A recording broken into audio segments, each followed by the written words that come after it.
In media, poi dipende anche dall'indirizzo, andiamo dai 450 ai 550 euro per i libri, e poi per il corredo scolastico, anche lì dipende dalle medie alle superiori, sui 80-100 euro. Dai 500 ai 600 euro di spesa per libri e cancelleria, migliaia di famiglie padovane alle prese con gli acquisti in vista del rientro a scuola. Quest'anno la spesa arriva in un periodo già difficile con le bollette dell'energia alle stelle. Per di più anche i libri hanno avuto un leggero rincaro. La carta purtroppo, facendo parte delle aziende energivore, è diventato un problema proprio sia nel discorso dell'approvvigionamento e anche del costo della materia prima.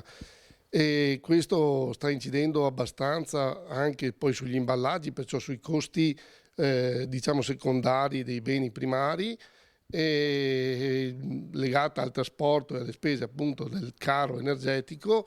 Questo ha portato sì a degli aumenti che per ora sono abbastanza contenuti sia da parte nostra, che ce la stiamo mettendo tutta per variare al minimo i prezzi. I prezzi della cartoleria sono stabili, ma le famiglie, a causa del generale aumento dei prezzi, tagliano negli acquisti, da qui le difficoltà dei commercianti nel portare avanti le loro attività. I nostri costi, le bollette come a tutti quanti ci sono duplicate se non triplicate anche.